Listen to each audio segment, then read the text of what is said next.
Hello friends, welcome back to my channel. কেমন আছেন সবাই? আশা করি ভালো আছেন। আজ আপনাদের সামনে আবারও একটি ভিডিও নিয়ে হাজির হয়েছি।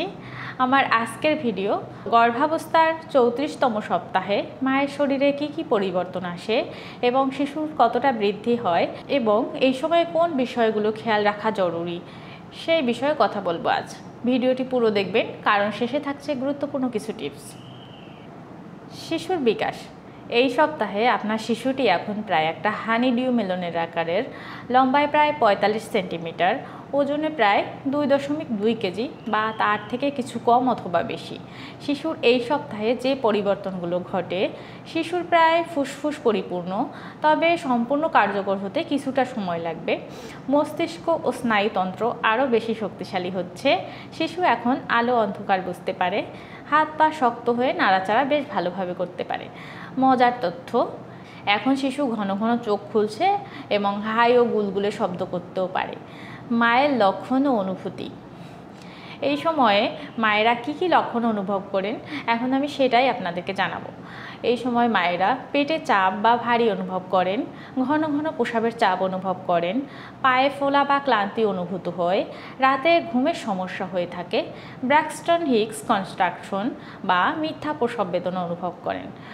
সতর্ক হয়ে যাবেন যদি 1 ঘন্টায় 4টির বেশি ব্যথা অনুভব করেন, রক্তপাত বা পানির মতো তরল বের হয়, শিশুর নাড়াচাড়া হঠাৎ কমে যায়, সঙ্গে সঙ্গে ডাক্তারের সাথে যোগাযোগ করবেন। এই সপ্তাহে কি করবেন? এখন থেকে আপনাকে কিছু জিনিস নিয়মিতভাবে করতে হবে। প্রতিদিন কমপক্ষে 30 মিনিট হালকা হাঁটবেন, পর্যাপ্ত পানি পান করবেন, দিনে অন্তত 8 থেকে 10 গ্লাস। বাম দিকে শুয়ে থাকুন কারণ এতে গর্ভে রক্ত প্রবাহ ঠিক থাকে। আয়রন, ক্যালসিয়াম, ওমেগা 3 এবং প্রোটিন সমৃদ্ধ খাবার খান। প্রিন্যাটাল চেক আপ মিস করবেন না। শিশুর মুভমেন্ট গুনে রাখবেন প্রতিদিন, ঘন্টায় অন্তত 5 বার অথবা 2 ঘন্টায় 10 বার।